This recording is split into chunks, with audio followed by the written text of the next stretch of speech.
el carácter nos guía para que nos podamos dar cuenta de cuál puede ser la razón de ese dolor. La irradiación nos va a decir si solamente tenemos el componente primario, tenemos un componente secundario o si es un dolor que está lejos del lugar donde realmente está generando el malestar, pero que por eso precisamente se llama irradiación, ¿no? Que está lejos del lugar propio del dolor. Y la última, yo siempre les he pedido que ustedes consideren que tiene tres valores, ¿no? El hecho de que sea síntoma acompañante o asociado, el hecho que sea un síntoma agravante o que tenga un síntoma atenuante, ¿no? Entonces, la última A representa tres componentes. Eh, Otra de las cosas que serían interesantes que podamos describir cada vez que estemos frente a un cuadro de dolor es que podamos definir la cronicidad, la frecuencia, la periodicidad que pueda tener este dolor, ¿no?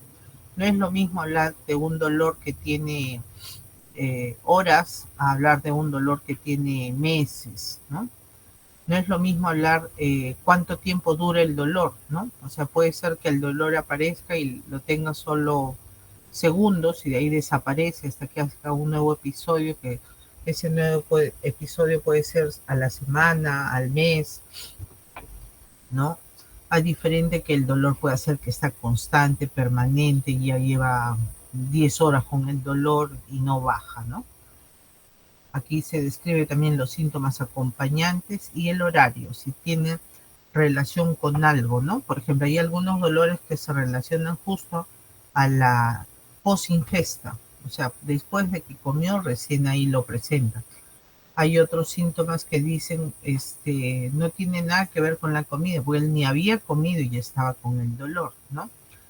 Hay otros que son, en relación a algún movimiento, en relación a algún cambio postural, ¿no? Entonces, la intención es que podamos tener toda esta información para que podamos decidir la etiología probable de nuestra queja o del malestar que tengamos, ¿no?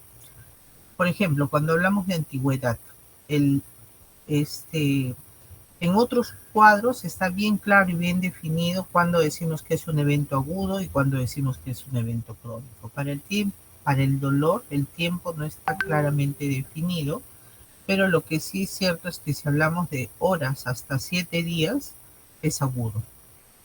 Lo que está perdido en el tiempo es el hecho de que, y más de 2 semanas es crónico. El lapso entre lo que va de una semana a 12 semanas es lo que está ahí, ¿no? Vago, difuso, ¿no? Pero más de 2 semanas crónico y hasta 7 días agudo, ¿no? Esa es más o menos la clasificación para los tiempos. Esta es la localización que probablemente todos ustedes conocen.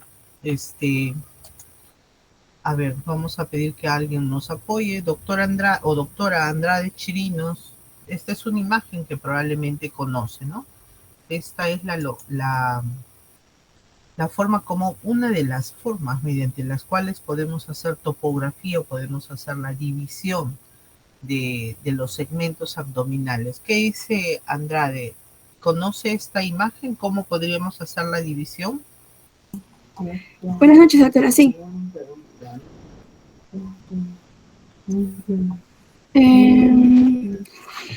Son los cuadrantes, ¿no? En este caso, no son cuadrantes. Son las localizaciones. Son ya, localizaciones. ¿Ya? ¿Cómo las podemos definir? ¿Qué dice doctor Bailón? ¿Cuáles son las líneas horizontales? Bailón está. Bailón a la 1. Sí, doctora, buenas noches. ¿Ya? Me presento, doctora. No estoy tomando lista, estoy preguntándole. Y, o sea, miren, si los que estén en la clase, en la sala, los que realmente quieran aprender, los que no están cordialmente invitados a retirarse. Hay fútbol, lo que sea, si quieren celebrar el Día del Padre, salgan, por favor. Me quedo, así sea, con 2 personas, pero que realmente quieran aprender. Doctora, Bernal Young, disculpen, dime las líneas. doctora, doctora presente, buenas noches. Siendo lista. Soy Cabrera. Bernal Young. No, habló Bailón, soy Bernal Young, yo. Ya, Bernal Young, Eh, contéstame entonces. las líneas horizontales son las que dividirían en este caso los cuadrantes superiores, los que están en la parte de arriba, ¿no? Pero ¿de dónde Conformados por parten las líneas horizontales? ¿Cómo? Disculpe, doctora, ¿qué comentó? ¿Qué dijo? ¿Cuál es la descripción anatómica para las líneas horizontales? Ya, hipocondrios. Hipocondrios, ah, Cabrera Cruz, ¿qué dice estiveces, Cabrera? las costillas. Es la línea medio clavicular, doctora. Doctor. Cabrera, ¿es quien ha hablado, Cabrera?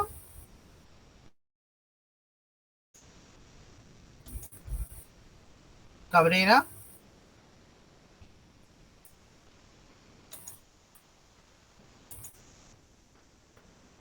Candia Pari. Presente. Aquí, doctora, las líneas serían a partir de, por ejemplo, en el caso de las verticales. Estamos hablando de las horizontales, doctora Ya, perdón, de las horizontales,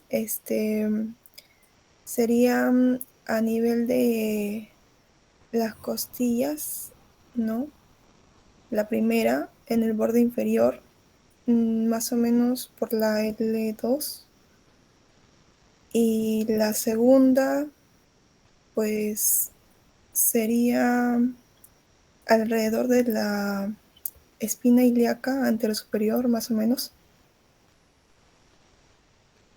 Ya, las líneas horizontales son 2. Las líneas horizontales de esta imagen, que es la más común, la que ustedes ya probablemente saben, incluso hasta los nombres, es la primera, la superior, es reborde costal.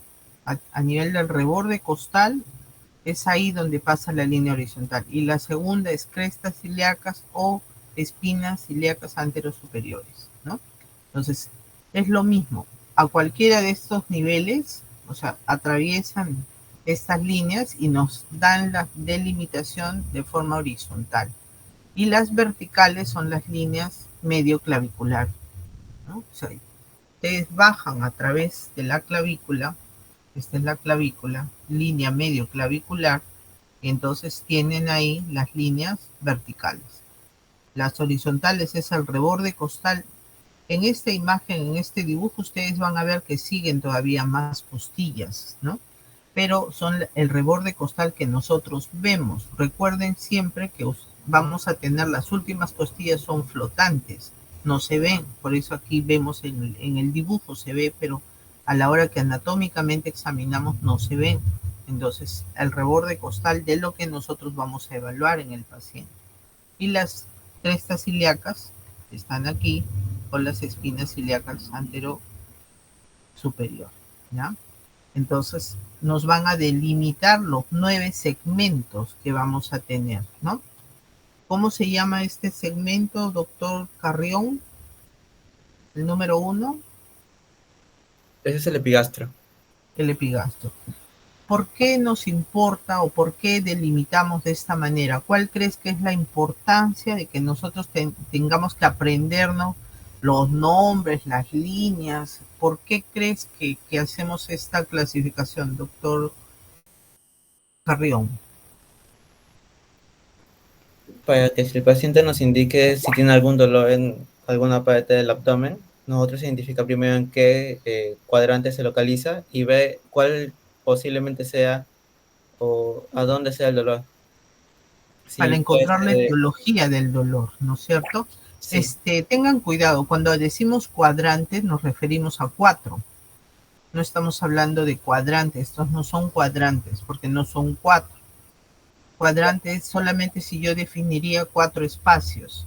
Aquí son 9. ¿Ya? Estos son segmentos, ¿ya? Por eso no se confundan. Si yo hablo de cuadrante, estoy diciendo cuadrante superior derecho, superior izquierdo, cuadrante inferior derecho, inferior izquierdo. Nada más. Aquí no, aquí estamos diciendo otras cosas, ¿no? Estábamos hablando del epigastrio. ¿Qué estructuras habrá en el epigastrio? ¿Qué dice doctor o doctora Cerrón Gutiérrez? Ah, sí, doctora. Por ejemplo, estaría el estómago, la porción pilórica y cuerpo. Estaría una parte, bueno, estaría el páncreas, estarían glándulas suprarrenales, el lóbulo izquierdo del hígado.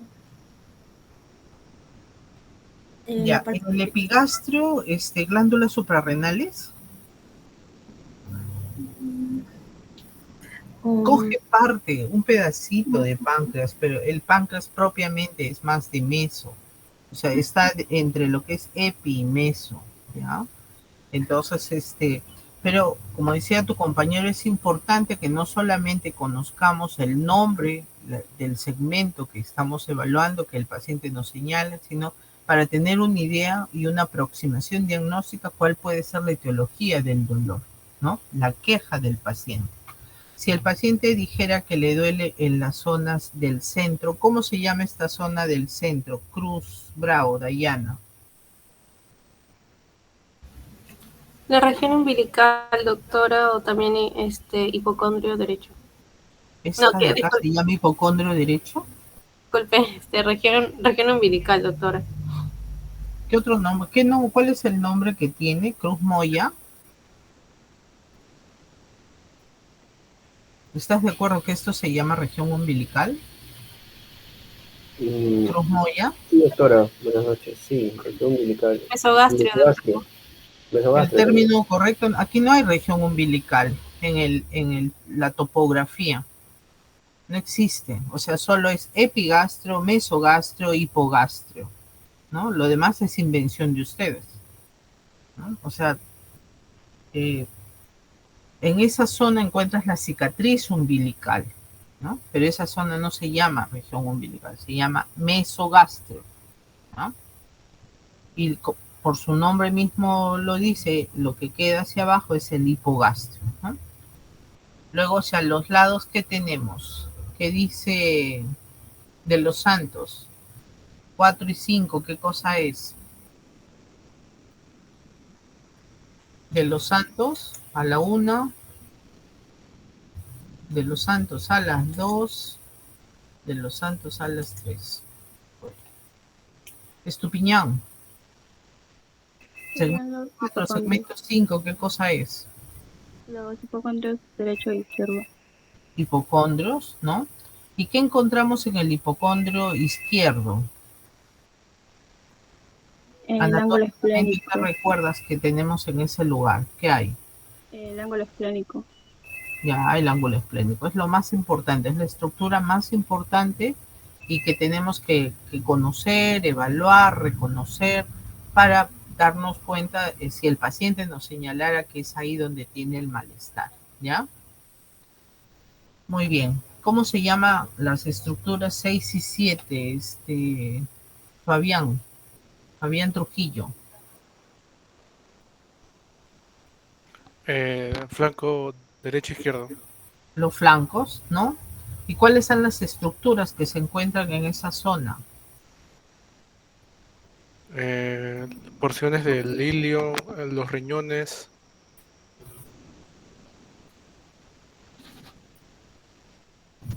El marco colónico, ¿ya? Fundamentalmente. Muy bien. Flores. Sí, doctora, 8, buenas noches. 8, 9, ¿qué es? 8, la fosa ilíaca derecha y 9 fosa ilíaca izquierda. Muy bien. ¿Y qué estructuras debemos de considerar que están en estos espacios? La fosa ilíaca derecha podría ser el ovario, las trompas uterinas, bueno, en este caso las derechas, el apéndice, y en la izquierda puede ser también el ovario izquierdo, las trompas, el colon, el sigmoide, ¿no? Y también en este caso se podría considerar los uréteres de ambos lados. En los, en las fosas ilíacas, ¿tú crees que están los uréteres?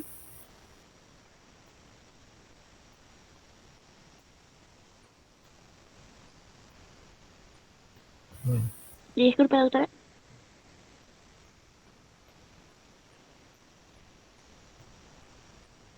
Revisemos estas imágenes, ¿no? Aquí yo les he puesto esta imagen con el ánimo de que puedan ubicar, pensar las probabilidades que podemos tener a estos niveles, ¿no? Por ejemplo, en el hipocondrio derecho, generalmente nuestra mente o nosotros cuando alguien nos señale la zona es que le duele, le incomoda o refiere alguna queja, malestar, nuestra mente va inmediatamente a pensar en estructuras gastrointestinales. Pero sin embargo, no es lo único que puede doler a ese nivel.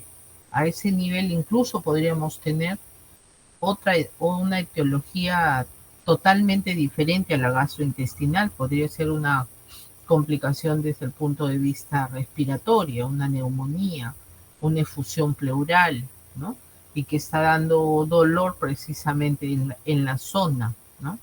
Y no es una patología primaria gastrointestinal, ¿no? O sea, ¿por qué les hago el comentario? Para que no se cierren, no disminuyan su ángulo de visión y crean de que todo dolor abdominal es solamente patología gastrointestinal.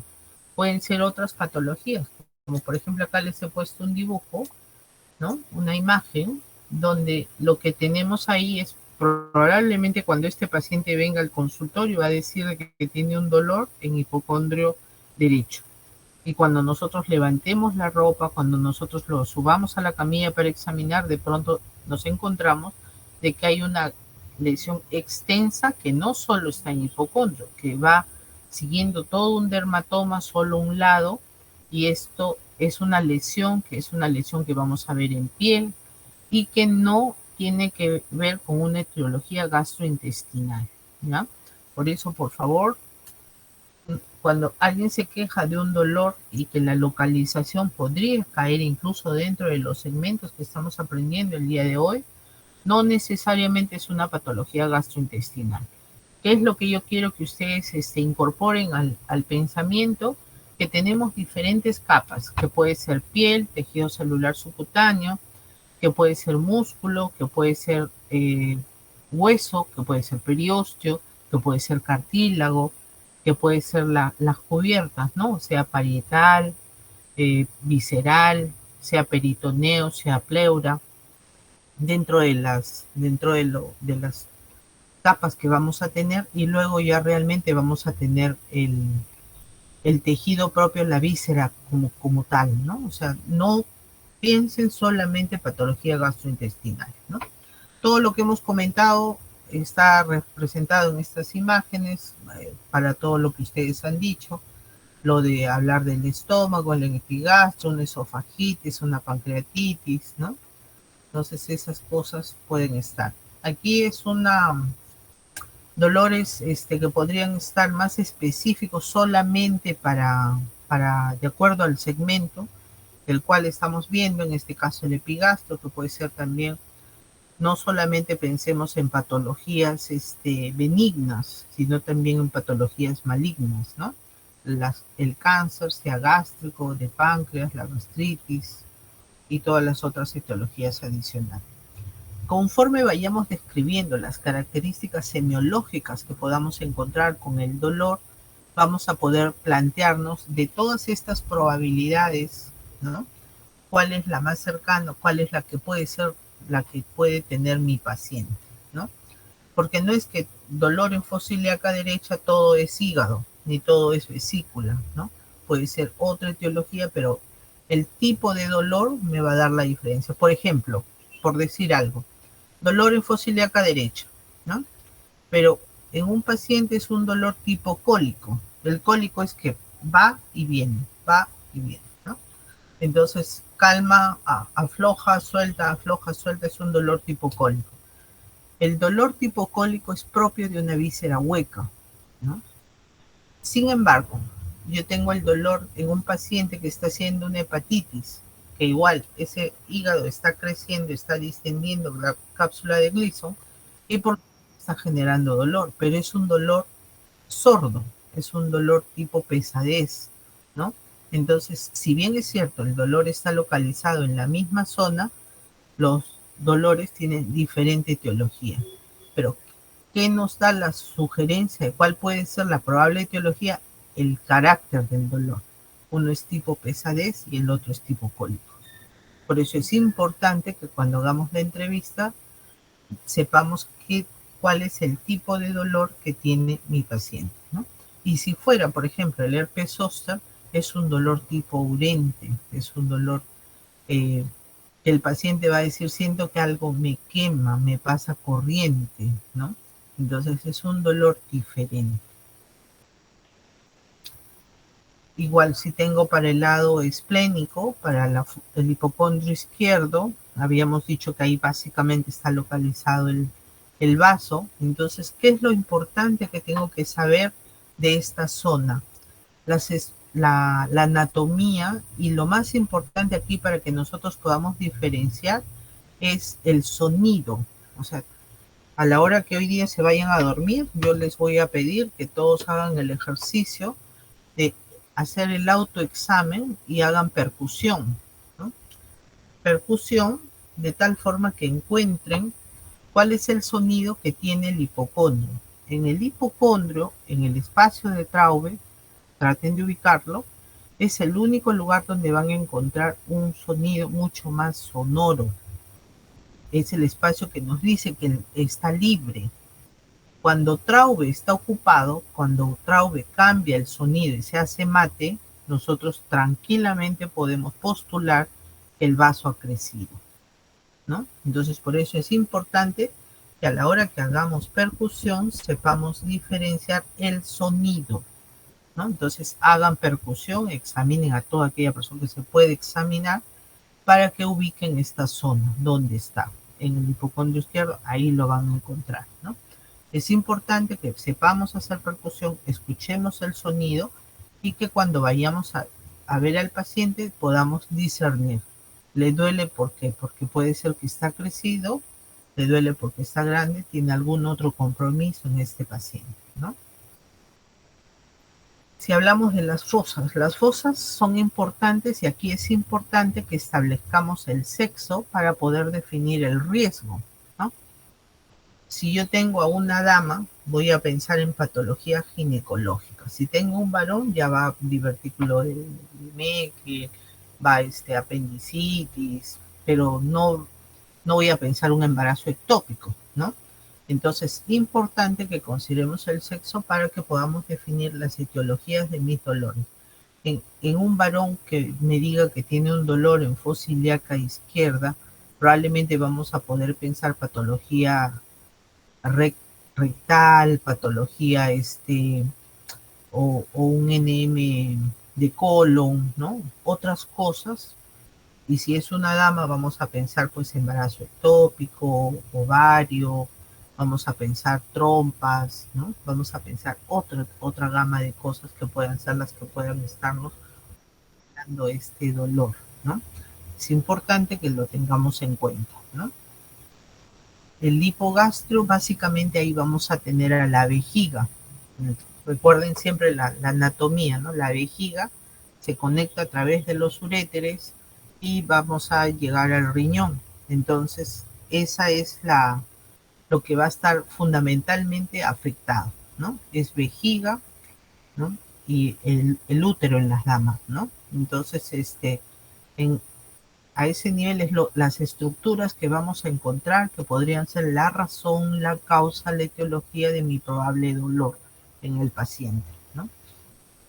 ¿Y qué tal si el dolor es difuso? Ni el paciente lo puede precisar, porque cuando nosotros le decimos al paciente, por favor, señor, señáleme con un dedo dónde le duele. Y el paciente, por más que puede decir aquí, aquí, aquí, igual no te puede precisar y al final te pone toda la mano y te dice acá me duele, ¿no? En conclusión, le duele todo. Entonces, cuando el dolor es difuso, entonces son estructuras generalizadas las que pueden estar comprometidas, ¿no? Puede ser los ganglios, ¿no? Puede ser una adenitis, puede ser una peritonitis, probablemente es la cubierta global del peritoneo, la que está inflamada, y por eso puede ser la etiología del dolor, ¿no? Una obstrucción intestinal, que es un componente difuso también, ¿no? Un componente vascular, que puede ser pues un infarto de la mesentérica, también te da un dolor difuso, ¿no?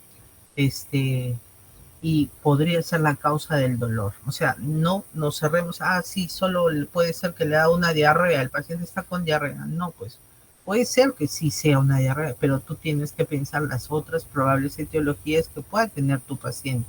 Si es un niño y que ves que le duele el abdomen, pero que también está con diarrea, y tú dices, bueno, pues sí, las diarreas, ¿no?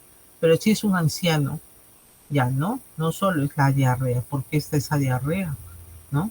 Hay que pensar otras probabilidades, los infartos, los problemas vasculares, las neoplasias, las complicaciones que pueda tener, ¿no? Si es un paciente adulto joven, enfermedades metabólicas, ¿no? Hay enfermedades ocupacionales que también pueden generar estos problemas. O sea, por eso, ¿qué es lo importante? Semiología del dolor, características semiológicas del dolor y mente más abierta. Yo siempre trato de explicarles, ¿no? De que cuál es la visión que vamos a tener, ¿no?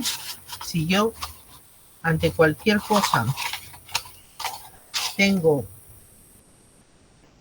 una visión, permítame que haga esto, tengo una visión tubular, ¿no? Cualquier problema lo voy a mirar solo, ya, solo le duele el epigastrio, me olvido de todo lo demás. Ya, solo puede ser etiología gastrointestinal, ¿no? Si tengo una visión tubular, estamos perdidos, ¿no? La visión de ustedes debe ser una visión amplia, ustedes tienen que ser integrales. O sea, ¿qué es lo que le puede doler al paciente? Pues sí es cierto, si me pone en la mano que le duele todo el abdomen, puede ser un dolor, solamente un dolor abdominal, pero cuando tengo yo un dolor abdominal, la etiología puede ser puramente gastrointestinal, como puede ser metabólica difusa, ¿no? Como puede ser un problema, una cetoacidosis diabética, una porfiria, como puede ser una intoxicación por metales pesados, como puede ser una mordedura de araña, ¿no? Pueden ser otras cosas. Por favor, no crean que un dolor abdominal solo es porque le duele la barriguita o la pancita, como dicen, ¿no? Aquí es precisamente eso, ¿no? Para que ordenemos un poco las ideas, ¿no? Una cosa es que hablemos por localización, estructuras prominentes, estructuras presentes a este nivel, y otra cosa es que pensemos por los aparatos o los sistemas que puedan estar comprometidos, ¿no? Gastrointestinal, no se olviden la hepatitis, enfermedades biliares, pancreatitis, gastritis, apendicitis, enfermedad inflamatoria intestinal, las gastroenterocolitis agudas, las diverticulitis, la obstrucción intestinal, la perforación de una víscera hueca, que te daría también una peritonitis, la peritonitis espontánea, una cirrosis, peritonitis bacteriana en cualquier otro paciente. A nivel geniturinario, las infecciones urinarias, el cólico renal, que es un cuadro difícil que no se les va a olvidar nunca. La retención aguda de orina también son cuadros que son, así como la apendicitis, que uno aprende cuándo es apendicitis, así como cuando uno sabe cuándo es un infarto de miocardio, que tiene características claras, bien definidas, igual un cólico renal, ¿no? El embarazo, el aspecto ginecológico, la enfermedad inflamatoria pélvica, el dolor de ovulación, el embarazo ectópico, que se convierte en toda una emergencia para nosotros, ¿no? Que sepamos diagnosticar, que sepamos presumir que pueda tener nuestro paciente, porque el diagnóstico final va a ser en sala de operaciones, cuando realmente ese paciente sea atendido y solucionada su emergencia de este embarazo ectópico, ¿no? Porque si nos demoramos en tener la sospecha clínica, cuando hagamos la confirmación diagnóstica va a ser en una sala de necropsia. Entonces eso no debe de pasar, ¿no? Por eso nosotros, nuestra mente bien aguda, lo más estar pensando en las probabilidades, siempre mantengan probabilidades lo más probable y probabilidad alejada, pero probable, pues. Alejado, pero es probable, ¿no? Y de acuerdo a eso, finalmente hago un plan de trabajo para para mi paciente, ¿no?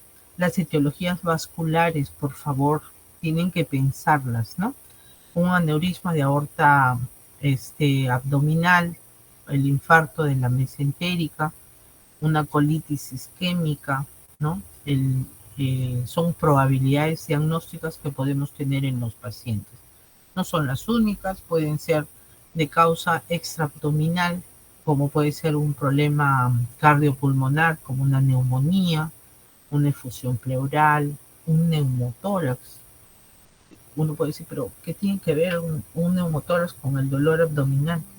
Dolor referido, ¿no? La isquemia cardíaca también, ¿no? A ver, vamos a ver, ¿en qué nos quedamos? Herrera Sáenz. Sí, doctora. ¿Cuáles son las características semiológicas de un infarto de miocardio? Cuéntame.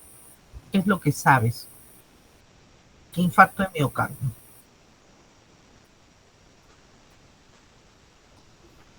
Pues sí, que primero es una...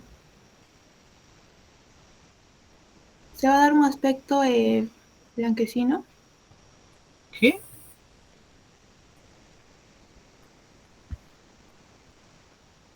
Vale que diga no sé, déjeme voy a leer, pero Sí, no me doctora, inventes. no recuerdo actualmente. Sí, definitivamente no sabes, Sí. doctora Herrera. Inostrosa.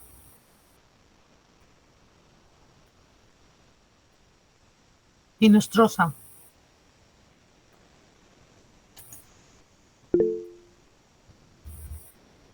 Doctora, el compañero Nostroza está respondiendo por chat del Meet.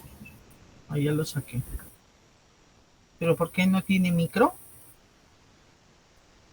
Bueno, la idea es, si no me contestan, están haciendo otra cosa. Entonces, si están haciendo otra cosa, yo los invito a retirarse y yo los saco de sala, ¿no? Entonces, el que quiere se queda, el que no, salga, váyase. Guamán. Sí, doctora. La misma pregunta, doctora Guamán. Las características que dijo de un infarto, ¿cierto? Sí, dolor torácico. ¿Qué más?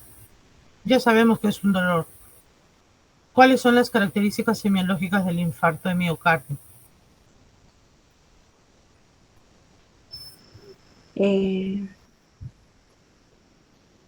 No puede ser que hasta ahora no sepan eso. Guamán.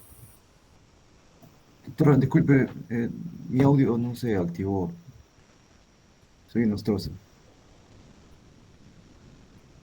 Guamán Chiroque. Sí, doctora, yo soy la misma. Edo Guzmán.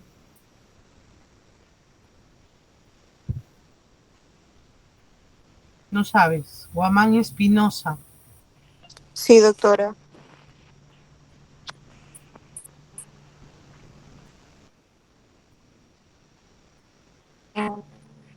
¿Esa es toda tu respuesta?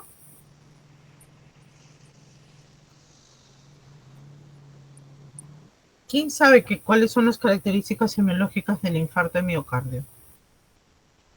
Núñez. Buenas noches, doctora. Esta es un dolor opresivo, pero también que puede estar irradiado al brazo izquierdo, ¿no? Al cuello, también a la mandíbula y también al epigastrio. No se alivia con reposo, dura muchos minutos y también puede tener algunos síntomas acompañantes, ¿no? Como son las náuseas, los vómitos, y disnea, que es obviamente, y ansiedad también. Te falta intensidad.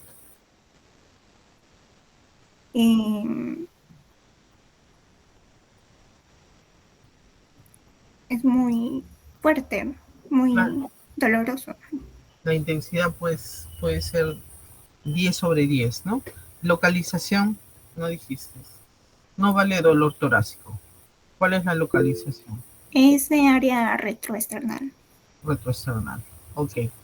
Entonces, esas son las características que tienen que tener así, ¿no? O sea, como dicen, mantequilla, chancay de sol, como lo quieran decir ustedes, pero eso no puedes dudar, no puedes no saber, ya tienes que saber, ¿no? O sea, es un dolor retroesternal opresivo que se va a irradiar hacia el cuello, la mandíbula, ¿no? Porque la mandíbula es maxilar inferior, lo puedes decir de eso, a mandíbula o maxilar inferior, y cara interna de brazo, y de brazo izquierdo, no de brazo derecho, ¿no? Intensidad 10/10, ¿no? Y el paciente incluso tiene la sensación de muerte inminente, el paciente llega diciendo me muero, ¿no?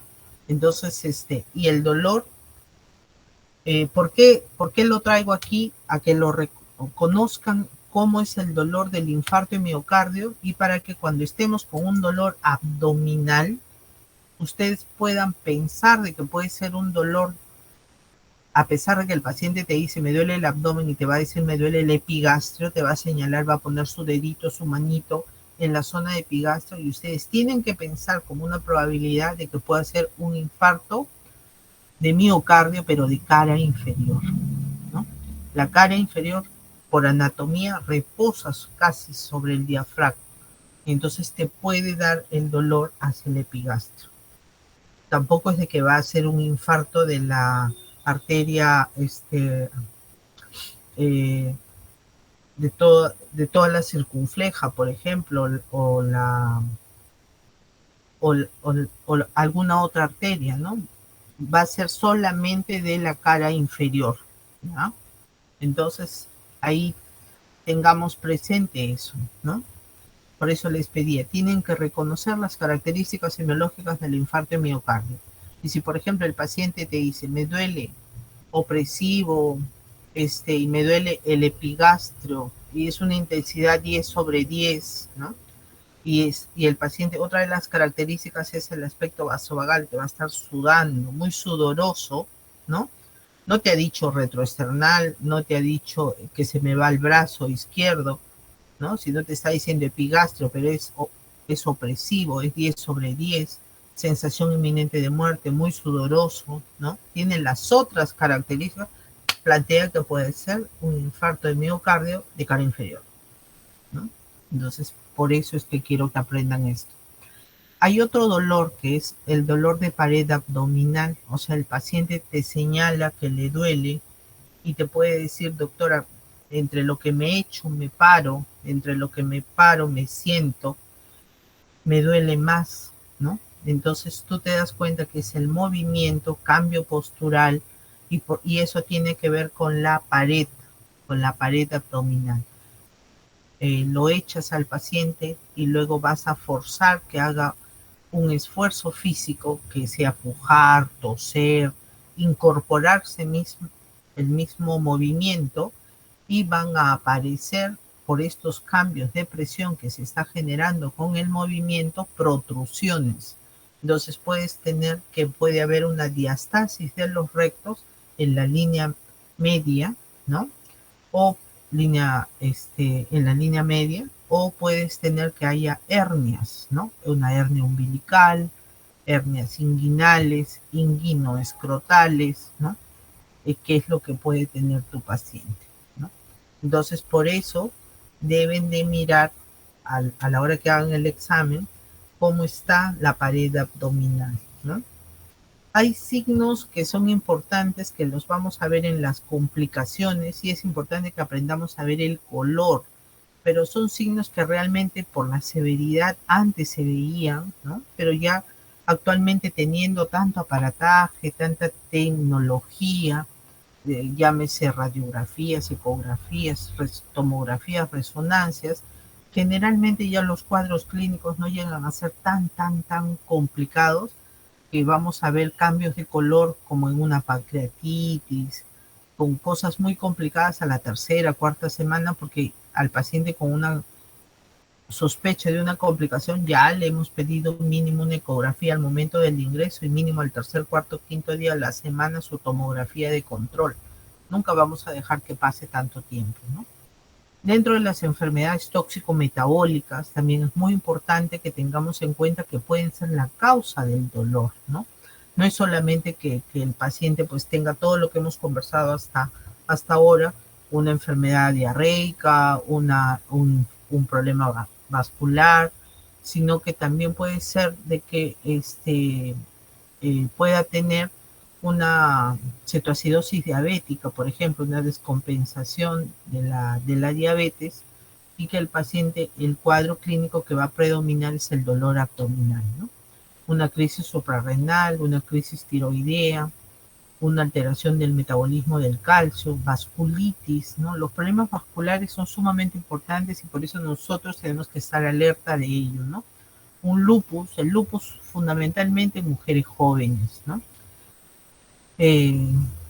A nivel neurológico, la radiculopatía diabética o neuropatía diabética y el herpes zóster, ¿no? Entonces manténganse alertas con esas probabilidades de dolor extraabdominal, ¿ya? Aquí, ¿por qué hablamos de la intensidad? ¿Por qué tenemos que estar atentos con la intensidad del dolor? Para esto es importante que recordemos las vías de la transmisión del dolor, ¿no? Entonces es importante que esto lo tengamos en cuenta porque si tenemos alguna alteración en todo nuestro trayecto, el paciente probablemente no nos va a referir esta molestia, ¿no? ¿Cómo lo podemos calificar? De 1 a 10 es lo más conocido, lo más usado, ¿no?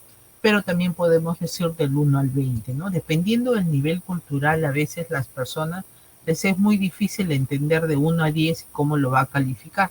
Y como en el colegio todos están acostumbrados a calificar del 1 al 20, a veces es más fácil, dependiendo del nivel cultural, que le digas, dependiendo del 1 al 20, ¿qué nota le pones? ¿No? Ah, ya, dice. 12, 14, 5, ¿no? Y es más fácil tratar de encontrar un símil o una comparación para poder calificar la severidad del dolor, ¿no? Otro de los puntos que decíamos que tenemos que preguntar sí o sí en nuestro paciente cuáles son las características del dolor es, por ejemplo, el que pueda... ¿Cómo sería un dolor de tipo visceral? El dolor de tipo visceral generalmente se siente en el lugar de la estimulación primaria, ¿no? El dolor es sordo, es profundo, es mal localizado, es difícil de describir. El paciente que te dice, ay, sí, pero me duele. No sé cómo, pero me duele, ¿no? Y te lo dicen tal cual, ¿no? O sea, no lo pueden definir, está tan difícil de localizar. No te dice, me duele aquí, te señala un solo punto, ¿no? Es diferente cuando alguien de pronto se ha fracturado y te dice, me duele ahí, pues donde el hueso está totalmente roto, por así decir, entonces te señala ahí, ¿no? Bien claro, bien definido, es evidente.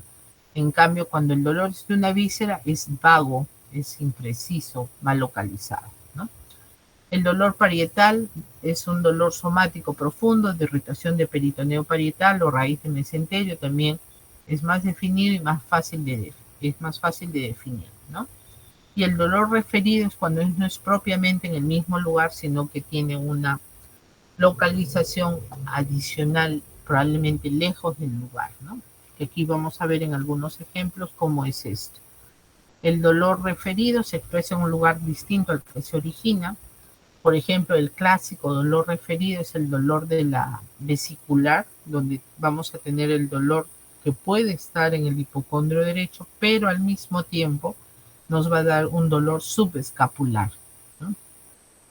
Algunos también, la literatura define que puede estar a nivel del hombro, ¿no?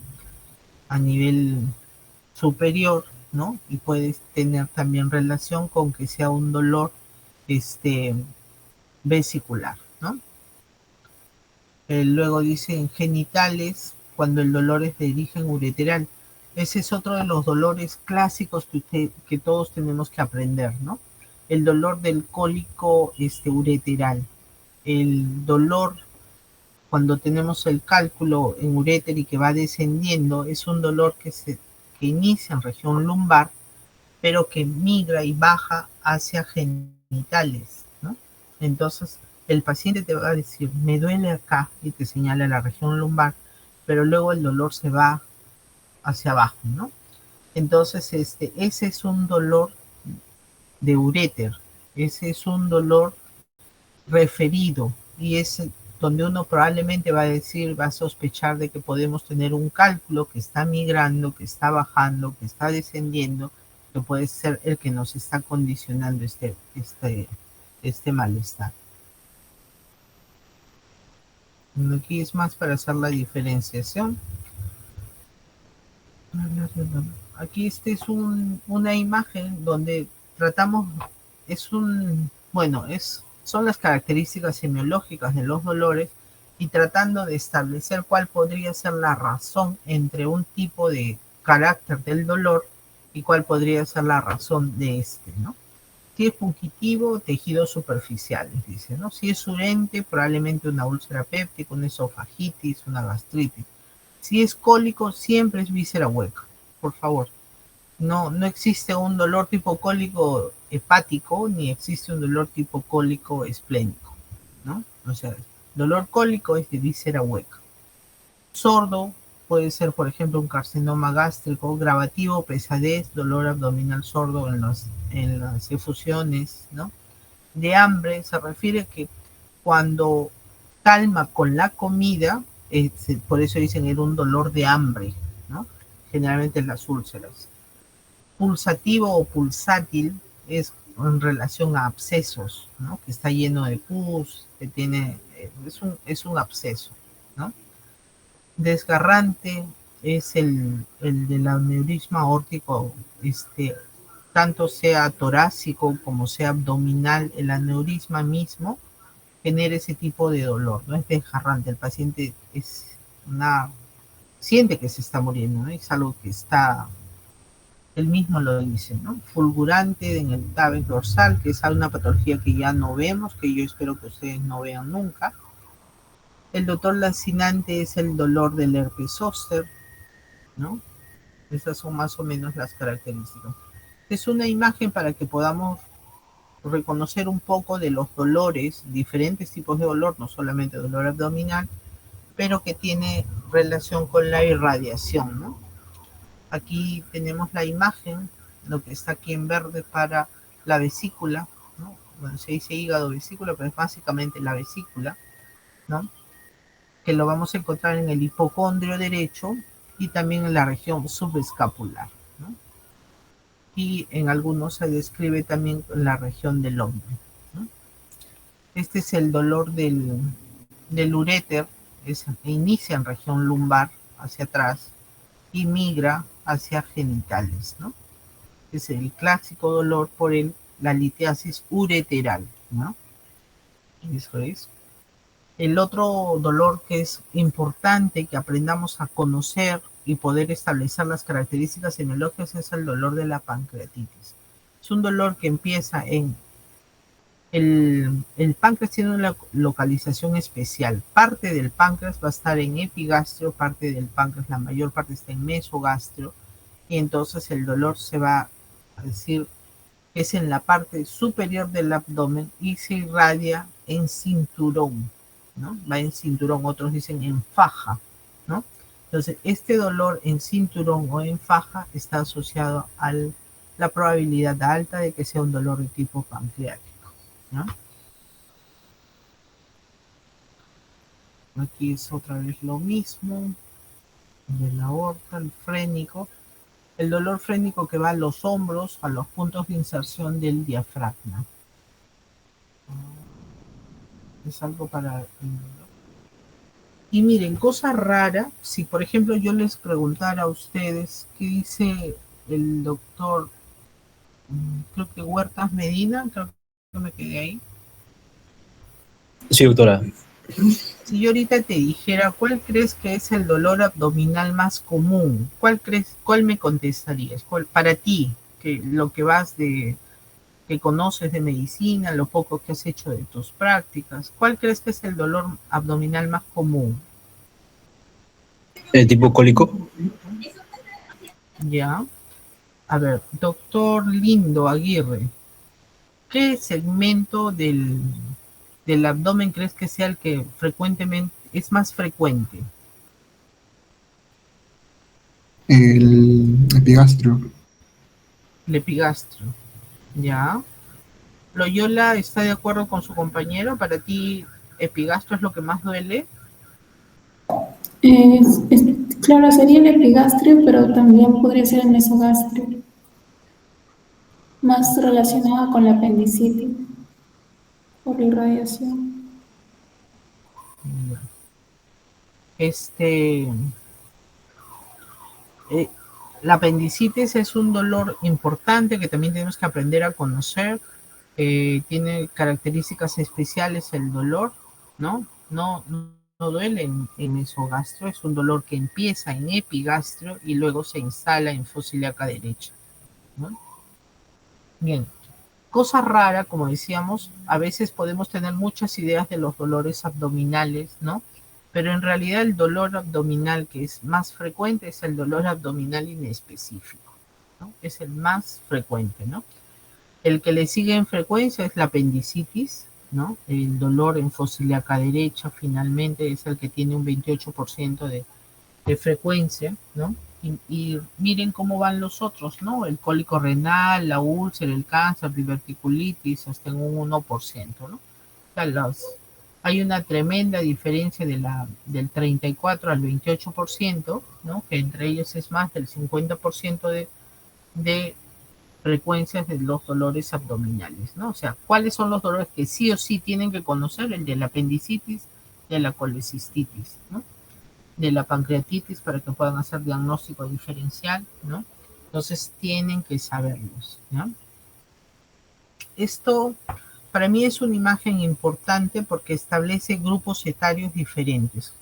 O sea, cuando el día anterior conversábamos, yo les decía que la ectoscopía es muy importante, ¿no? Porque desde la ectoscopía tenemos que plantear probabilidades diagnósticas. Entonces, desde la ectoscopía, si yo puedo decir si mi paciente tiene más de 50 años o menos de 50 años, mis probabilidades diagnósticas también son diferentes, ¿no?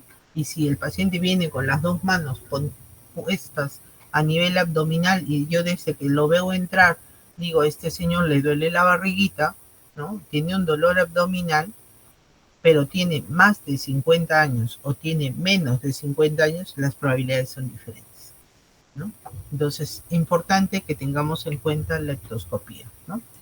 Esto es para que veamos cuáles son los dolores abdominales frecuentes, ¿no? Si hablamos de los más frecuentes, dolor abdominal inespecífico, habíamos comentado, la apendicitis, colecistitis, obstrucción, diverticulitis, pancreatitis, úlceras perforadas y cólicos ureterales, ¿no? Entonces, ustedes, incluso con lo poco que conocen hasta este momento, se dan cuenta que si yo hablo solo de este grupo de dolores, yo tengo conductas diferentes ante cada uno de ellas, ¿no? Por ejemplo, sin saber mucho hasta ahorita de medicina, pues recién estamos aprendiendo las características semiológicas, pero ¿cuál más o menos sería el tratamiento para una apendicitis? ¿Qué dice Mamani Machaca? Mamani Machaca. Sí, profesora. Para una apendicitis, una cirugía puede ser. Para una cirugía laparoscópica. El tratamiento es quirúrgico. O sea, hay algunas cosas donde los tratamientos siempre vamos a diferenciar si son médicos, clínicos o son quirúrgicos, ¿no? Entonces hay enfermedades que definitivamente son quirúrgicas. Una pancreatitis, ¿cuál será el tratamiento? Marcos Romero.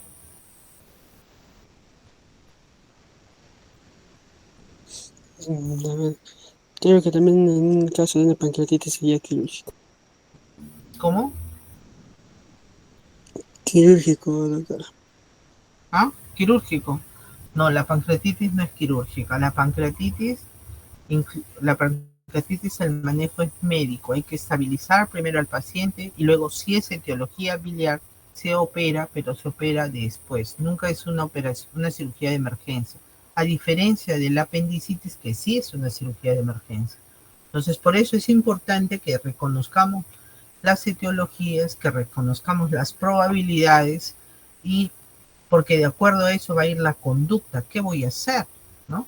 ¿Qué tal si ingreso a un paciente que no debo, qué tal si ingreso a una cetoacidosis diabética a sala de operaciones cuando es algo que debió de haberse manejado solo clínicamente.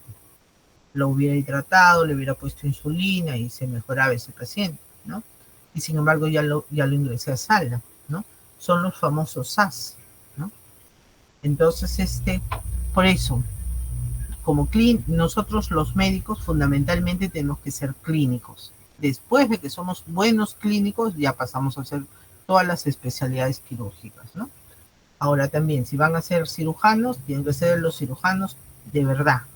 A todo le mete cuchillo, ¿no? No ese cirujano miedoso. El cirujano de verdad no le tiene miedo, entra a lo que haya y soluciona el problema, ¿no? Las causas menos frecuentes, las de origen vascular, son las menos frecuentes. El tromboembolismo pulmonar, una neumonía, peritonitis espontánea, ruptura esplénica, origen ginecológico, torsión de la vesícula biliar, el colon irritable, hepatitis, gastroenteritis, ¿no? Y otras causas infrecuentes, vasculitis, enfermedades del colágeno, porfiria, insuficiencia suprarrenal, diabetes descompensada, enfermedad inflamatoria intestinal, pielonefritis, abscesos, intoxicación por metales pesados, ¿no?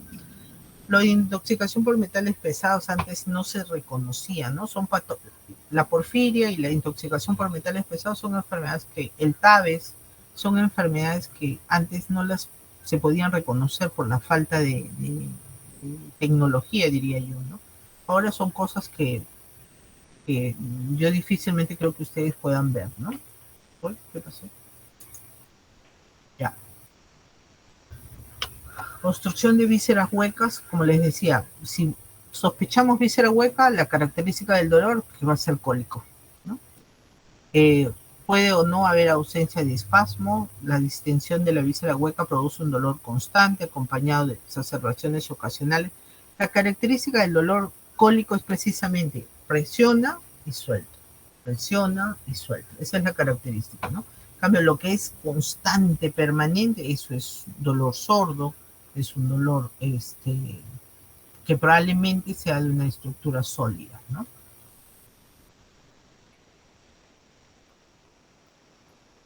Es importante que reconozcamos la inflamación de peritoneo parietal, ¿no? Sordo, constante, se transmite por fibras somáticas, localización precisa, ¿no? ¿Cuándo lo van a ver? Por ejemplo, si tenemos un cuadro apendicular que no ha sido tratado quirúrgicamente en su momento y esa vesícula ya se complica, se rompe, ¿no? Y el tejido infeccioso ya cae dentro de la cavidad abdominal dando una peritonitis, entonces ahí vamos a tener que el dolor se distiende, es un dolor difuso, ¿no? Y una característica importante a la hora que vamos a hacer el examen físico es de que vamos a encontrar un abdomen duro, un abdomen rígido, el famoso abdomen en tabla. Cuando nosotros vamos a hacer la palpación, intentas presionar y tú encuentras rigidez abdominal, ¿no? Es precisamente porque el peritoneo está distendido, ¿ya? Inflamado, infectado, ¿no? Los trastornos vasculares, aquí les pongo algunas imágenes como para que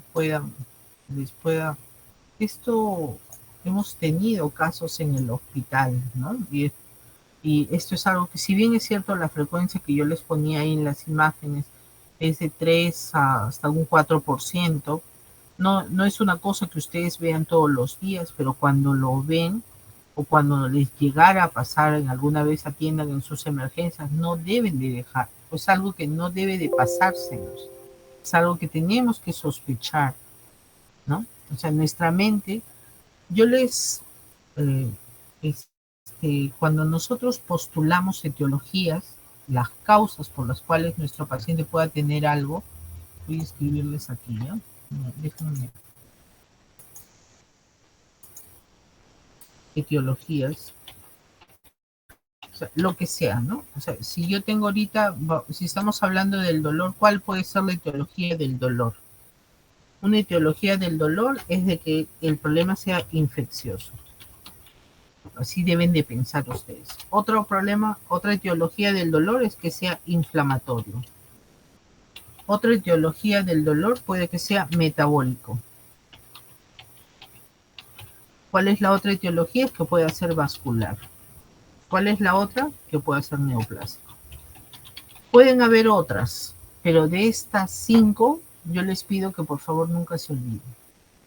Que cuando ustedes tengan un problema, un probable diagnóstico con un paciente, ustedes se planteen estas etiologías, ¿no? Por eso para mí es importante que ahora que estamos hablando de dolor, y ustedes aprendan a considerar la probabilidad de que esto pueda ser un dolor de tipo vascular, ¿no? ¿Qué tipo de vascularización? Sea vena, sea arteria, ¿no? Y aquí en este caso sería de la mesentérica, ¿no? Que puede ser solo la superior, solo la inferior, eso ya son otros cantares, ¿no? ¿Cómo es el dolor? Es un dolor intenso y es un dolor difuso, ¿no? El paciente no te va a señalar un solo sitio. Recuerden siempre que cuando el paciente con un dedo te lo puede señalar, ese es un dolor bien definido. Cuando el paciente te pone toda la mano y te dice, acá doctor, acá me duele, o sea, ni siquiera te puede precisar la zona del dolor, es diferente poner un dedo, poner toda la mano, ese es un dolor difuso, ese es un dolor vago, impreciso, generalizado. Entonces piensa en otras estructuras, vascular, peritoneo, ¿no? Piensa en las otras, ¿no? Y ahí pueden ir en gama de probabilidades, ¿no? Aquí yo les pongo algunas, embolia, trombosis, ruptura, ¿no? Que pueden ser la razón. Trastornos de la motilidad también, ¿no? O sea, el incremento del peristaltismo te puede dar dolor, ¿no? Puede ser, por ejemplo, tengo el antecedente de un paciente adulto mayor que tiene estreñimiento crónico y por ahí pues se le ha recetado lactulosa, el paciente, qué sé yo, pues se tomó la famosa pitahaya, que ahora todo el mundo come la pitahaya, y qué sé yo, se comió frutos secos, hizo una gama de productos para el estreñimiento que termina este paciente en una explosión, ¿no? Y generando un dolor que es intenso por la gama de productos que ha usado con el mismo objetivo, ¿no? Entonces ha usado demasiadas cosas para lo mismo, ha incrementado su motilidad, ha incrementado tanto la motilidad, está evacuando ese paciente y que le ha generado el dolor, ¿no? Entonces, trastornos de la motilidad podrían ser la causa del dolor, pero no veríamos solo dolor, veríamos que está evacuando también, ¿no? Ese sería el síntoma acompañante. Por favor, piensen en los disturbios metabólicos, ¿no? Aquí está mal escrito, no es picadura, es mordedura de araña, ¿no? El oxoxelismo es muy importante que tengamos en cuenta, ¿no? A veces pensamos que las arañas solo están en invierno, ¿no? O en el verano, en épocas de calor, ¿no? La araña está todo el tiempo, ¿no? Y la araña, la más peligrosa no es la araña viuda negra, ¿no? Sino la araña común, la araña de casa, el Loxoceles, ¿no? Entonces tengan mucho cuidado, ¿no? Y sobre todo mantengan la sospecha. Para eso al examen veríamos una zona de mordedura con una zona violácea, eritematosa, que sería la zona y con un edema marcado en donde fue la zona de mordedura y luego tiene un edema marcado, ¿no? Esto no se da en días, el oxocelismo se da en horas. Yo he visto pacientes que llegaron con 8 horas de mordedura a un hospital de mayor complejidad mientras lo trasladaron de su provincia, llegó a las 8 horas y el paciente en 12 horas se murió, ¿no? Y hace una gama de complicaciones. Por eso es importante que nosotros, sus médicos tratantes, mantengamos sospecha clínica. En nosotros tiene que estar la sospecha clínica, es nuestro quehacer. Otras causas pueden ser la cetoacidosis, la porfiria, la retención nitrogenada o hiperazoemia, ¿no? La insuficiencia renal, la dolor abdominal, ¿no? Para eso sospecha clínica, ¿no? Y lo que yo quiero que tengan claro es el herpes zóster, ¿no? El herpes zóster nunca te va a dar a los dos lados, no es de que te lesione el lado derecho y el lado izquierdo al mismo tiempo. El herpes zóster te da un solo lado, un solo dermatoma, y te sigue todo el dermatoma. El dermatoma es tanto posterior como anterior, ¿no? Así como estamos viendo acá, bueno, acá la imagen no está, o sea, si hablamos de T T3, ¿no? El torácico 3, el dermatoma derecho, o sea, esa es su localización, ¿no? En este lado no se ve la parte posterior, pero es así. No, no es de que te va a dar una localización derecha e izquierda al mismo tiempo. No, te da una sola, un solo lado te va a dar, ¿ya? Entonces eso, según el ritmo y cronología, vamos a poder establecer si el dolor es agudo, la evolución, el comienzo, la intensidad, si el dolor es crónico, ¿qué pasa cuando el dolor se vuelve crónico? A ver, ¿qué cosa es lo importante del dolor? ¿Qué crees que es importante? ¿Por qué crees que es importante el dolor, Mayo Pinado? Mayo Pinado. Sí, profesora. Porque me indica si es algo crónico, pues... No, imagina que, bueno, una de las las cosas raras que algún día has hecho, que has entrado a la cocina y has puesto tu mano al fuego. ¿Qué crees que pasa? Pues la saqué inmediatamente. ¿Por qué? Porque sentí dolor. Exacto. El dolor es un signo de alarma. El dolor no es para que, o sea, imagina, no es, ¿tú crees que sería posible que tú sientas que te quemas, que te duele y tú dejarías tu mano ahí en la cocina? ¿Seguirías dejando ahí tu mano? ¿Tú crees, es factible, crees tú? No, No, no, es posible, ¿no es cierto? Entonces, de eso se trata el dolor. El dolor por eso es agudo. Cuando el dolor se vuelve crónico, ya perdió la alarma. Ya te acostumbraste, ya lo toleras. O sea, y perdimos lo especial y la ventaja que tiene el dolor, que es un signo de alarma, ¿ya? Entonces, eso es importante que tengamos en mente. Ahora, el dolor se puede acompañar de síntomas, como puede ser que le suba la presión o que se la baje. Puede haber sudoración, los síntomas vasovagales, ¿no? En el infarto de miocardio, por ejemplo, hay síntomas vasovagales importantes, la hipersudoración, ¿no? Puede haber midriasis, puede haber taquicardia, ¿no? Entonces, los síntomas que puedan acompañar son importantes cuando tengamos el dolor, ¿no? Y nos van a orientar a qué cosa puede ser. Si, por ejemplo, yo tengo un dolor en epigastrio opresivo y que se acompaña de sudoración, ¿qué cosas van a pensar? ¿Qué vas a pensar, Mendoza Ortiz?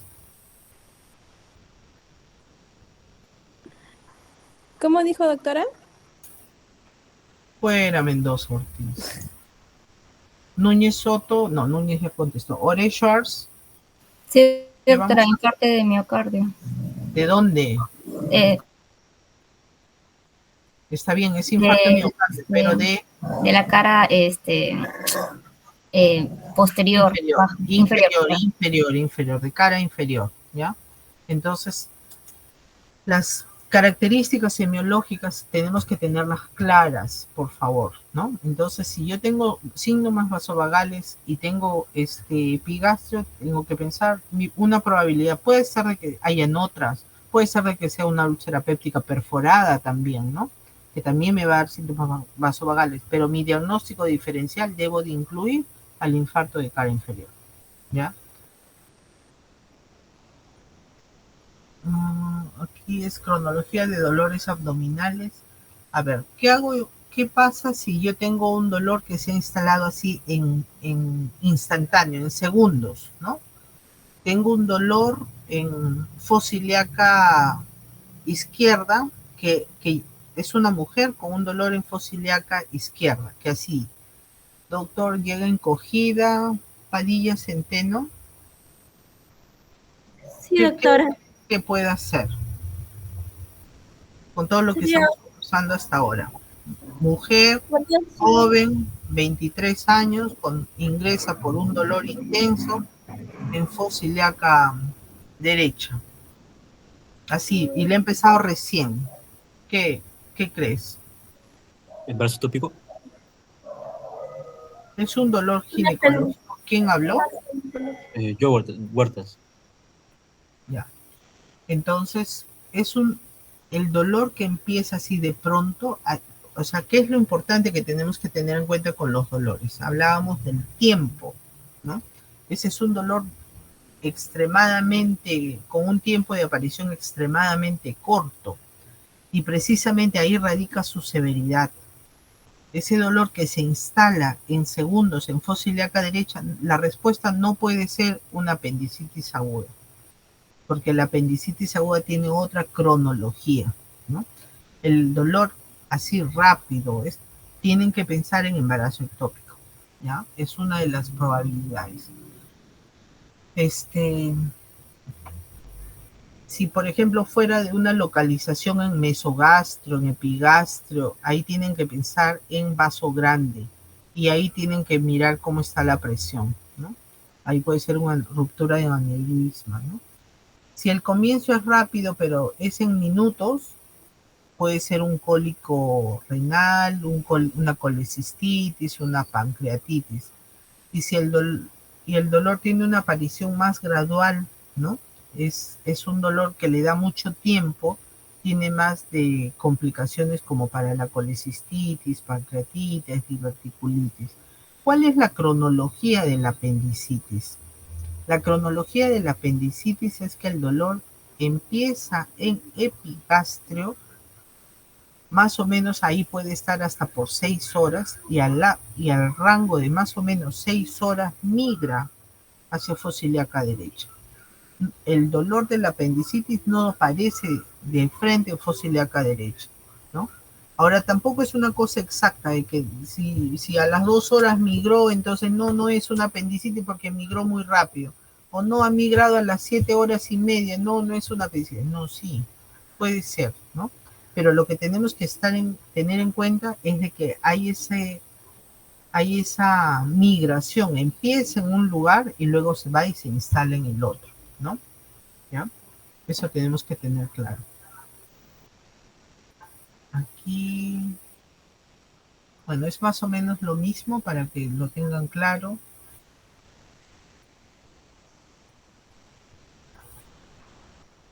¿Qué cosa alivia el dolor, no? Factores que alivian y agravan y qué es lo que debemos de sospechar. Si alivia el dolor el reposo, debemos de pensar que son cuadros inflamatorios intraabdominales. Si alivia el dolor la posición sentada, puede ser de que sea páncreas, ¿no? Se dicen las posturas antálgicas, ¿no?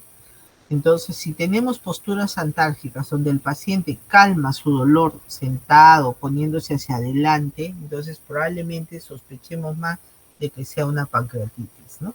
Si el paciente calma el dolor con la comida, o sea, es el paciente cosa rara, come y le calma el dolor, porque otros no quieren ni comer, no quieren ver la comida, les da náusea, lo vomitan y todo, ¿no?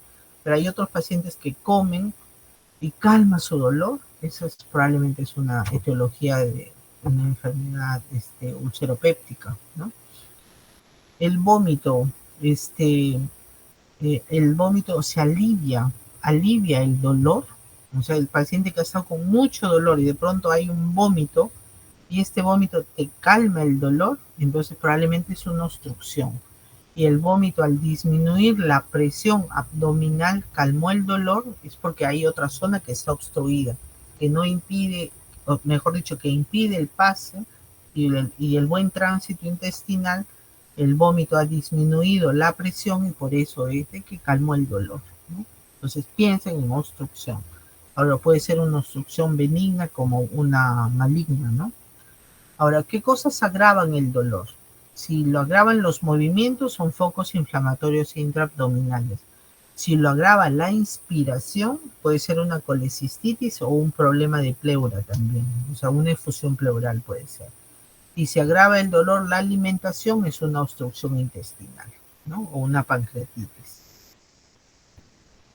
Aquí los síntomas acompañantes que podemos tener, ¿no? Si tengo una colecistitis, pancreatitis, obstrucción intestinal, isquemia mesentérica, úlcera péptica, pueden haber náuseas y vómitos. Si hay neoplasias malignas, trombosis mesentérica y úlcera péptica, puede haber pérdida de peso, ¿no? Si hay carcinoma de páncreas, patología pancreática, hepática y biliar, puede haber ictericia. Si hay peritonitis, colangitis, hay un proceso infeccioso en curso, puede haber escalofríos y fiebre. Si hay isquemia mesentérica, pseudoobstrucción intestinal, puede haber diarrea. Si hay cólico renoureteral y pielonefritis, hay síntomas miccionales, ¿no?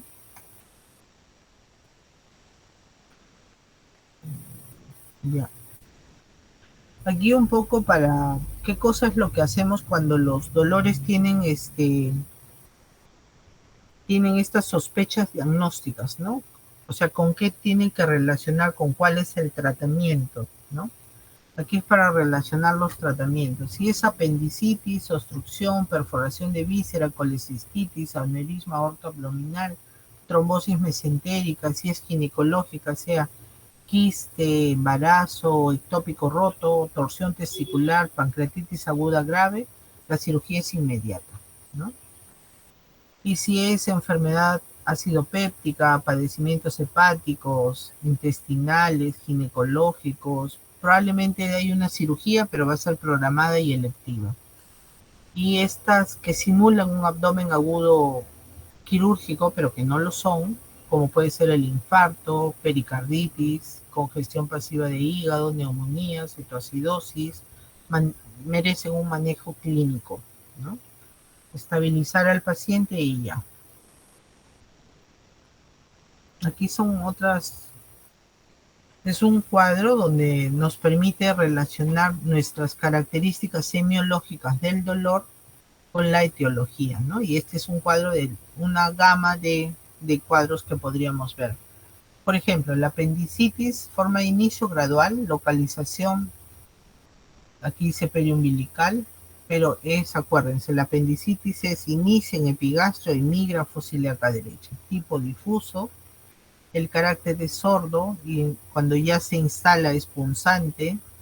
La irradiación es que migra fosiliaca derecha, intensidad moderada, ¿no? La colecistitis es inicio rápida, hipocondrio derecho, localizado, opresivo y tipo cólico. Puede ir en la zona misma del hipocondrio, al hombro o la región subescapular derecha, ¿no? Y así te da otros ejemplos acá. Con esto ya vamos a pasar.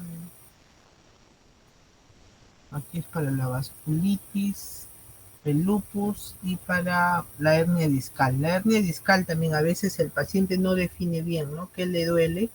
Y te dice que le duele todo el abdomen, ¿no? Pero en realidad lo que tenemos es una hernia discal. Por eso, cuando queremos hablar de dolores, igual, ¿no? Que al hacer nuestra historia, lo que repasábamos en la clase anterior, tenemos que tener los antecedentes del paciente, ¿no? Aquí otra vez le damos la importancia a esta parte de la historia clínica para saber patologías previas, qué enfermedades previas ha tenido este paciente.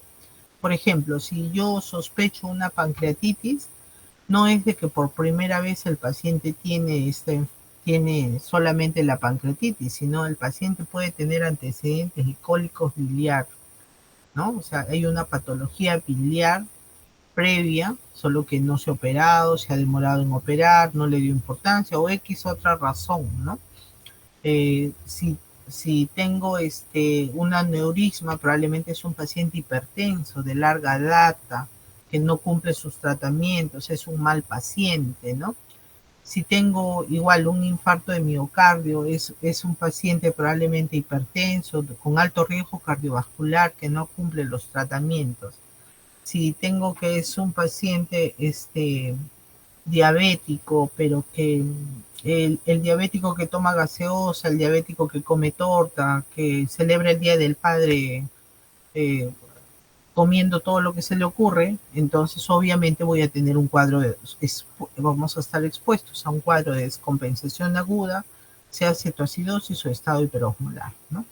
Los antecedentes familiares del paciente también son importantes, ¿no? Pueden haber algún tipo de enfermedad como la diabetes previa en familiares y que el paciente esté debutando recién y por lo tanto no lo sabía, ¿no? El uso de medicamentos también es importante, ¿no? las intervenciones quirúrgicas que haya tenido previamente este paciente, viajes recientes que haya hecho, ¿no? Hábitos tóxicos que pueda tener el paciente, sea bebedor social, ¿no? La evaluación inicial del dolor es sumamente importante. Tiempo de evolución o tiempo de enfermedad, la forma de inicio, tiene irradiación, qué factores lo modifican, qué intensidad y tipo del dolor tenemos, ¿no? Importante que recordemos en la anamnesis las características del dolor para ver la localización que hemos visto temprano y cuáles serían la localización, en qué segmentos está afectado y más o menos a partir de ello plantearnos las probabilidades.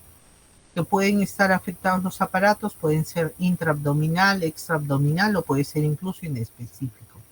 Características que ya ustedes conocen, semiológicas del dolor, la clínica acompañante, ¿no? ¿Y qué cosa es lo que hay que hacer? Lo primero que hay que hacer es averiguar si ese paciente está estable hemodinámicamente, ¿no? O sea, es diferente que yo diga que este paciente viene con dolor y, bueno, ya es que aguante su dolor y que espere, ya lo voy a atender más tarde, ¿no? Tengo tópico lleno, ¿no? No lo voy a atender ahorita. Pero ¿y qué tal si ese paciente ni siquiera le has tomado la presión? Tómale la presión, valóralo hemodinámicamente, porque si imagina, está con 8,4 de presión y está llegando por dolor abdominal, ese paciente no va a aguantar, ¿no? Ese paciente se te va a morir en las narices. Entonces, valóralo, la estabilidad hemodinámica de tu paciente, ¿no? Tómele la presión, el pulso y podemos establecer luego el riesgo, ¿no? Antecedentes médico-quirúrgicos, características del dolor, exploración física y pruebas complementarias, ¿no? El aspecto general del paciente es muy importante, ¿no? Es diferente hablar de un paciente niño, de un joven, de un anciano. Es diferente hablar de alguien que está pálido, alguien que no. Es diferente hablar de alguien que está deshidratado a que no lo esté. Es diferente hablar de alguien que está hipotenso. Es diferente hablar de alguien que está inconsciente, ¿no? Entonces siempre tienen que tratar de ver si ese paciente es vulnerable o no, es inestable o no, ¿no? Entonces, la forma como nosotros tenemos, no somos dioses, no somos adivinos, ¿no? La forma como nosotros hacemos es a través de las funciones vitales, ¿no? Entonces, es algo que ustedes tienen que hacer, ¿no? Lo primero que tienen que aprender es tomar bien la presión, ¿no? Entonces, repasen, revisen sus notas para que puedan hacer una correcta toma de presión. Tómenle la presión, la frecuencia cardíaca, la frecuencia respiratoria, la saturación a toda aquella persona que se deje, ¿no? Yo diría que incluso se vayan a la plaza de armas y tomen a todo el mundo, aunque sea gratis, porque les va a servir de experiencia para que aprendan si lo están haciendo bien o no, ¿no? Y eso es lo primero que van a tener que establecer en su paciente, ¿no? Determinen el nivel de conciencia que pueda tener su paciente. Vean si tiene fiebre. Por ejemplo, llega un paciente con dolor abdominal febril, ya la historia ya cambió. Ese paciente está infectado, ¿no? En algún lugar tiene un proceso infeccioso. Puede ser una apendicitis, una peritonitis, ¿no? Una pancreatitis que tiene ya complicación, ¿no? Puede ser una neumonía, ¿no? Hay una infección, ¿no? O sea, en cambio, si tú tienes un paciente con dolor abdominal sin fiebre, la historia es diferente, ¿no? Otra de las cosas que generalmente teóricamente a esas alturas sabemos hacer muchas cosas, pero hay unas que no sabemos hacerlas muy bien. Una de ellas es correcta toma de presión y la otra correcta toma del pulso. Entonces, yo siempre les digo, no sé si ahí se me ve, busca el borde del dedo pulgar y ahí donde cae, ahí está la arteria radial y por lo tanto vas a poder tomar bien el pulso radial, ¿no? Entonces, borde del dedo pulgar y ahí, donde cae a nivel de la muñeca, ahí vas a poder encontrar el pulso y para que lo puedas tomar, ¿no? Siempre toma, una cosa es que puedas tomar el pulso en cardíaco, en tórax, y otra cosa es que puedas tomar el pulso a nivel radial. Que puedas establecer la simetría de los dos pulsos te permite que puedas establecer un diagnóstico, que puedas decir que ese paciente está en arritmia o no, Entonces, por eso es importante que aprendamos a hacerlo bien, ¿no? Entonces, como norma, ustedes ahora cuando examine el corazón, ponga su estetoscopio en foco mitral y al mismo tiempo ponga sus dedos a la arteria radial. Si usted encuentra que los están simétricos, o sea, laten al mismo tiempo, ustedes dicen paciente con frecuencia normal, con ritmo normal, probablemente sinusal. Pero si usted encuentra que escucha una cosa y en el otro lado escucha dos o escucha uno, entonces usted tranquilamente puede decir que ese paciente tiene una arritmia cardíaca, y dentro de las arritmias cardíacas, que es altamente probable, es la fibrilación auricular, ¿no? Importante que aprendan a hacer bien las cosas. ¿Qué otras cosas tenemos que hacer? Los antecedentes en nuestra historia, que ya lo habíamos comentado también, buscarse laparotomías previas por bridas y adherencias, arteriosclerosis, consumo de alcohol, el vino sobre todo, la dislipidemia, el hiperparatiroidismo por la pancreatitis, alteraciones de tiroides, diabetes, Parkinson. Si es mujer, siempre preguntar fecha de última regla, posibilidad de embarazo, ¿no? Generalmente nosotros estamos ya haciendo semiología, estamos examinando a nuestros pacientes, nosotros tenemos un orden para el examen, ¿no? Hacemos inspección, palpación, perfusión y auscultación. ¿Qué dice el doctor Pichilingue Laos? En el abdomen, ¿mantenemos este orden? Doctor Pichilingue. Sí, doctora. En el abdomen mantenemos el orden. Sí, doctora. Inspección, auscultación, palpación y percusión. Ya, en el abdomen se altera el orden, no es el orden habitual, ¿no? Nosotros les decía, el orden es inspección, palpación, auscultación, percusión y auscultación. En el abdomen no. En el abdomen hacemos inspección, auscultación, palpación y percusión. Se altera el orden, ¿ya? Es el único segmento a la hora que hagamos el examen donde el orden va a estar alterado. ¿Listo? ¿Por qué es importante la percusión? Porque nos permite determinar si el paciente localiza el dolor, nos permite establecer si hay irritación peritoneal, nos permite establecer si hay matidez o timpanismo, y si desaparece la matidez hepática, ¿no? Nos va a dar mucha información la percusión, hay que aprender a hacerla nada más, sin necesidad de notar al paciente, ¿no? Los exámenes de laboratorio que vamos a aprender poco a poco a hacerlos, no es el momento, pero bueno, aquí hay una revisión de ello. En el anciano, el dolor abdominal, muchas veces vamos a encontrar de que no hay rigidez muscular, porque el anciano ya por sarcopenia, o sea, la masa muscular está muy debilitada de tal forma que ya no hay esta rigidez, ¿no? Aquí ya lo hemos conversado. A ver, estas son quizás unas recomendaciones. Las claves del diagnóstico son el interrogatorio y el examen físico minucioso, ¿ya? Edad, sexo y antecedentes orientan a diagnóstico diferencial. Nunca, nunca, nunca minimices el dolor. No existe un dolor simple. Piensa siempre en lo más frecuente, luego en la cola de los demás. Atiende más a la localización que a la intensidad. A veces nos dejamos llevar porque el paciente grita, patea, que le duele, ¿no? Eso no es tan importante. Fíjate más la localización del dolor, ¿no? En la evaluación inicial busca signos de alarma. Recuerda que el dolor mismo es un signo de alarma, ¿no? Ante cualquier duda, preferible no lo mandes a su casa, quédate con el paciente y hidrátalo porque es parte del tratamiento y obsérvalo. Si el dolor migra, si baja la presión, si pierde la conciencia, si hace fiebre, si el dolor cambia de ubicación, ¿no? Te van a dar idea de cuál es la probabilidad, ¿no? Bueno, esto no compete todavía. Estas son algunas imágenes para darnos cuenta de la etiología del dolor.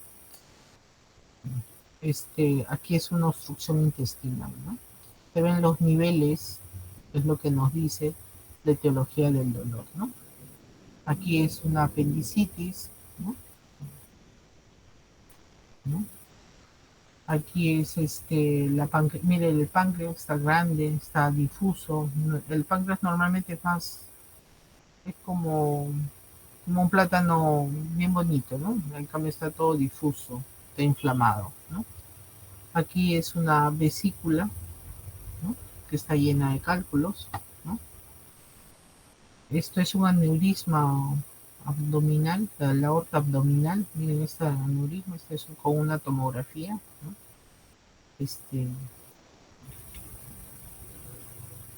Esto es aire, ¿no? Es una perforación de víscera hueca que te está dando un neumoperitoneo, ¿no? Esto es divertículos, ¿no? Diverticulitis, ¿no? Que también te puede dar dolor abdominal. Este es un cálculo renal, ¿no? O ureteral, ¿no? Esto, creo que ahí terminamos, ¿no?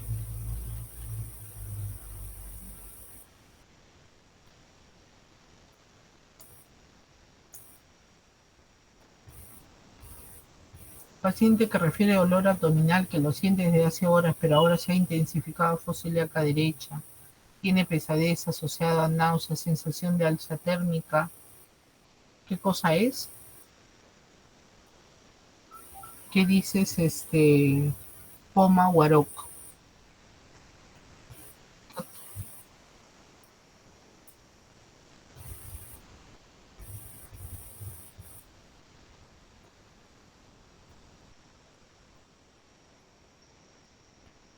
Pulido Santillán.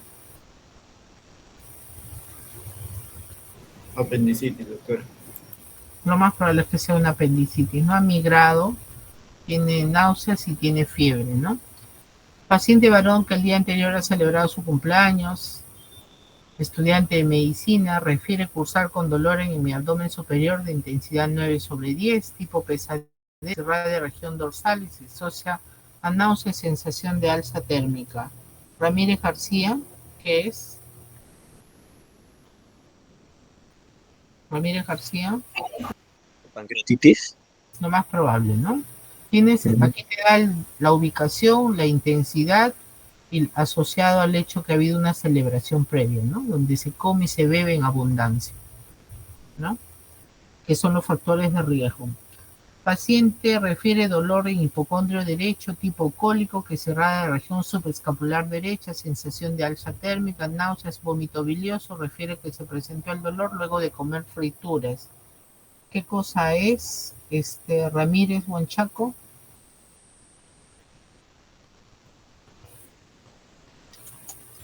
Un cólico biliar. Lo más probable, ¿no? Es un problema de una vesicular, ¿no es cierto? Paciente refiere dolor abdominal difuso tipo cólico de intensidad 7/10, se asocia a deposiciones sueltas y sensación de alza térmica. Ramos Araujo. Sí, doctora. Un cólico intestinal, sí. Probablemente asociado a diarreas, ¿no? A un trastorno en la motilidad, ¿no? Medicina es fácil, solo tenemos que recordar características semiológicas, ¿no?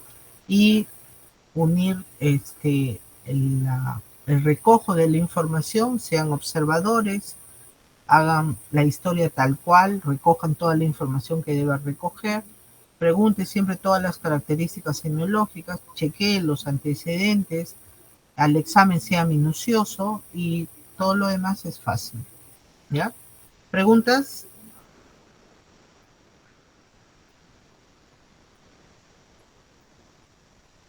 Muy bien.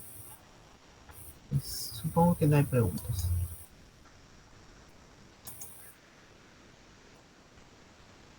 Muy bien. Nos quedamos ahí. Mañana nos encontramos 6:30. Bye, bye. Gracias, doctora. Buenas noches.